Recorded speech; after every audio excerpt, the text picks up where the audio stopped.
नमस्कार, JCERT के DG school में आप सभी का स्वागत है। प्यारे बच्चों, हम लोग कक्षा 6 का सामाजिक विज्ञान भूगोल के अंतर्गत हमारी पृथ्वी पुस्तक को पढ़ रहे हैं और पिछले 3 वीडियो में हम लोगों ने अध्याय 2 अक्षांश एवं देशांतर को भली भांति पढ़ लिया है। अब आइए बच्चों, इस वीडियो 4 में हम लोग आपके पाठ्य पुस्तक में दिए गए अभ्यास को करते हैं। बच्चों, यहाँ अभ्यास में दिए गए उत्तर एक उदाहरण स्वरूप है। आप इससे भी सटीक उत्तर लिख सकते हैं, तो आप स्वयं भी लिखने का अभ्यास कीजिएगा। तो आइए शुरू करते हैं। पहला प्रश्न, रिक्त स्थानों की पूर्ति कीजिए। अगर आप ध्यान से इस वीडियो को सुने होंगे, पाठ्य पुस्तक को पढ़े होंगे, तो मेरे उत्तर देने के पहले ही आप उत्तर दे देंगे। तो पहला प्रश्न है, कर्क रेखा कहाँ स्थित है, कितने मान पर स्थित है? तो कर्क रेखा 23.5 डिग्री उत्तरी गोलार्ध पर स्थित है। बच्चों, दूसरा प्रश्न है, प्रधान याम्योत्तर कौन सा है? तो प्रधान याम्योत्तर 0 डिग्री देशांतर पर खींची गई ग्रीनविच रेखा है, या हम इसे प्रधान याम्योत्तर ग्रीनविच रेखा है भी कह सकते हैं। प्रश्न 3, 0 अंश यानी कि 0 डिग्री याम्योत्तर को और किस नाम से जाना जाता है? तो 0 डिग्री याम्योत्तर को ग्रीनविच रेखा के नाम से जाना जाता है। प्रश्न 4, 2 अक्षांश रेखाओं के बीच के भाग को क्या कहते हैं? 2 अक्षांश रेखाओं के बीच के भाग को कटिबंध कहते हैं। प्रश्न 5, भारतीय मानक देशांतर रेखा कहाँ से गुजरती है? तो भारतीय मानक देशांतर रेखा उत्तर प्रदेश के मिर्जापुर शहर से गुजरती है। तो बच्चों, यह था रिक्त स्थानों की पूर्ति कीजिए। अब आइए प्रश्न 2, सही उत्तर चिन्हित कर लिखिए। ये आपको आपके कॉपी में इसको लिखना है। तो आइए देखते हैं कि प्रश्न 1, भारतीय मानक याम्योत्तर का मान कितना है का सही उत्तर कौन सा है? 82.5 degree east, 82.5 degree west, 97 degree east या 97 डिग्री वेस्ट। तो भारतीय मानक याम्योत्तर का मान 82.5 डिग्री ईस्ट यानी कि पूर्व है। प्रश्न 2, कर्क और मकर रेखाओं के बीच कौन सा कटिबंध है? शीत कटिबंध, शीतोष्ण कटिबंध, उष्ण कटिबंध या अति उष्ण कटिबंध? कर्क और मकर रेखाओं के बीच उष्ण कटिबंध है। प्रश्न 3, उत्तरी ध्रुवीय वृत्त किस गोलार्ध में स्थित है? यहाँ देखिए उत्तरी लिखा हुआ है, इसी से स्पष्ट हो जाता है कि यह किस गोलार्ध में स्थित होगा। क है पूर्वी गोलार्ध, ख है दक्षिणी गोलार्ध, ग है उत्तरी गोलार्ध और घ है पश्चिमी गोलार्ध। तो चूंकि लिखा ही हुआ है उत्तरी ध्रुवीय वृत्त, इसलिए यह उत्तरी गोलार्ध में स्थित है। प्रश्न 4, रांची से गुजरने वाली अक्षांश रेखा का नाम है? मकर रेखा, कर्क रेखा, विषुवत रेखा या उत्तर ध्रुव वृत्त? बच्चों, रांची से गुजरने वाली अक्षांश रेखा का नाम कर्क रेखा है। तो सही उत्तर चिन्हित करना है और आपको आपकी कॉपी में लिखकर आपके शिक्षक को दिखलाना है। अब चलिए प्रश्न 3, निम्नलिखित प्रश्नों के उत्तर एक वाक्य में देना है, एक वाक्य में दीजिए। पहला प्रश्न है, अक्षांश एवं देशांतर रेखाओं के जाल को क्या कहते हैं? क्या कहते हैं बच्चों? अक्षांश और देशांतर रेखाओं के जाल को ग्रिड कहते हैं। प्रश्न 2, देशांतर रेखाओं की कुल संख्या कितनी है? बच्चों, देशांतर रेखाओं की कुल संख्या 360 है। अक्षांश रेखा किसे कहते हैं? अक्षांश रेखा वे काल्पनिक रेखाएं हैं जो पूर्व से पश्चिम की ओर विषुवत वृत्त के समानांतर ध्रुवों तक खींची गई है। प्रश्न 4, सर्वाधिक सूर्यातप किस कटिबंध में प्राप्त होता है? सर्वाधिक सूर्यातप उष्ण कटिबंध में प्राप्त होता है। प्रश्न 5, मकर रेखा का अक्षांशीय मान क्या है? मकर रेखा का अक्षांशीय मान 23.5 डिग्री दक्षिण है। अब चलिए 4 नंबर लघु उत्तरीय प्रश्न, इसका उत्तर अधिकतम 25 शब्दों में दिया जा सकता है। पहला प्रश्न, ग्लोब क्या है?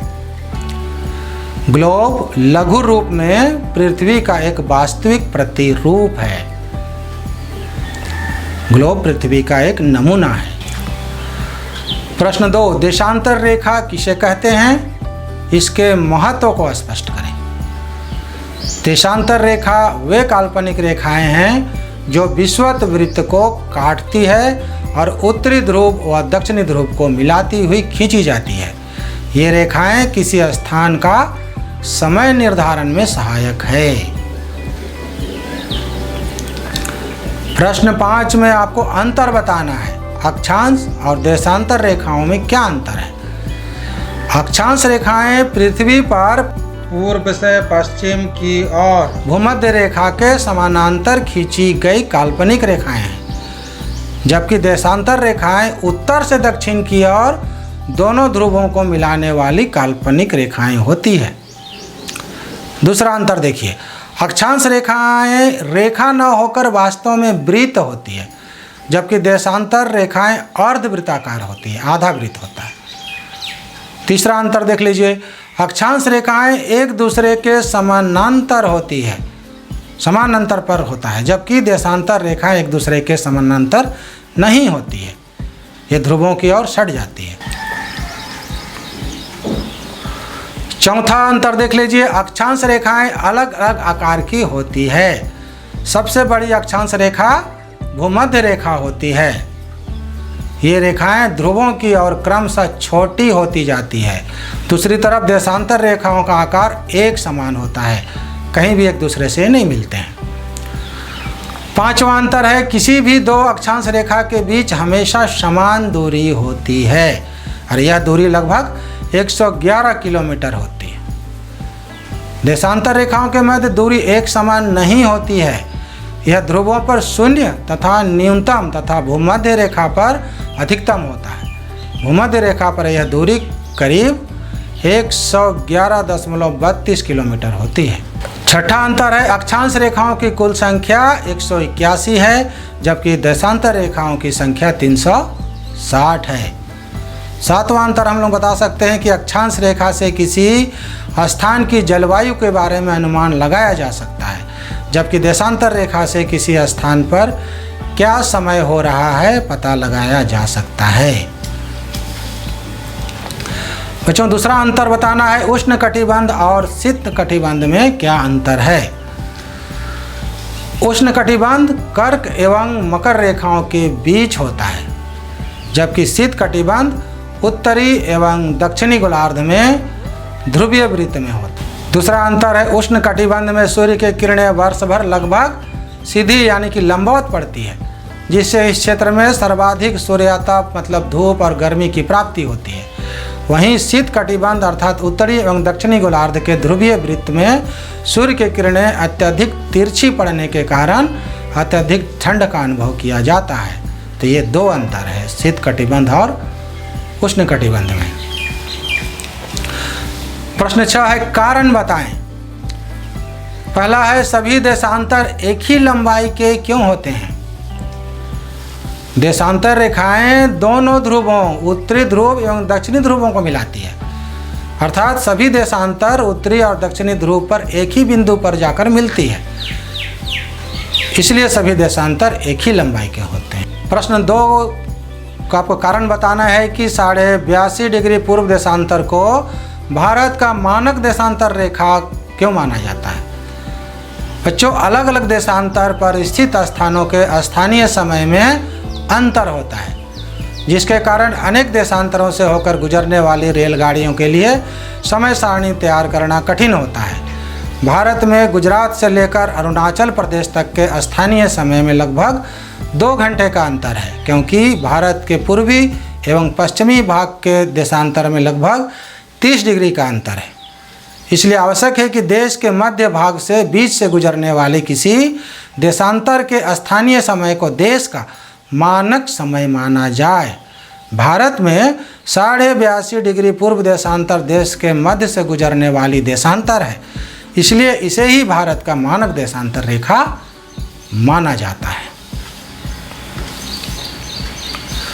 बच्चों, 7वां दीर्घ उत्तरीय प्रश्न है और पहला है, पृथ्वी के विभिन्न ताप कटिबंधों की मुख्य विशेषताओं का उल्लेख कीजिए। आप इस अध्याय का चारों वीडियो देख रहे हैं, साथ ही पुस्तक को भी पढ़ रहे हैं, तो आप ताप कटिबंध की मुख्य विशेषताओं को भी समझ रहे होंगे। तो आप इसका उत्तर स्वयं लिखने का अभ्यास कीजिएगा, क्योंकि आपको अभ्यास करना भी आपके लिए ज़रूरी है, ताकि भविष्य में कोई भी प्रश्न आपके सामने आए तो आप उसका उत्तर लिख सकें। दूसरा है, विश्व के मानचित्र पर प्रमुख अक्षांश रेखाओं को प्रदर्शित करें एवं उनकी विशेषताओं को बताएं। तो यहाँ एक आप नीचे चित्र देख रहे हैं, इस तरह से आपका चित्र बनेगा और प्रमुख अक्षांश रेखाओं को दर्शाना है और उसका क्या क्या विशेषता है ये भी आपको बतलाना है। बच्चों, प्रश्न 8 में आपको परियोजना कार्य यानी कि प्रोजेक्ट दिया गया है। ये आपके पढ़ाई में, आपके सीखने में खूब मददगार होगा। तो पहला है, ग्लोब या विश्व मानचित्र पर भारत एवं पड़ोसी देशों को विभिन्न रंगों से प्रदर्शित करें। दूसरा है, विश्व का मानचित्र पर प्रमुख अक्षांश एवं देशांतर रेखाओं को प्रदर्शित करें। तो आप अगर पाठ को भली भांति समझ लिए होंगे तो ये परियोजना कार्य करने में आपको बहुत मज़ा आने वाला है। तो बच्चों, इस तरह का परियोजना कार्य कीजिए, पुस्तक को पढ़िए, लिखने का अभ्यास जारी रखिए और समय का सदुपयोग कीजिए। खेलते रहिए, खुश रहिए। धन्यवाद बच्चों।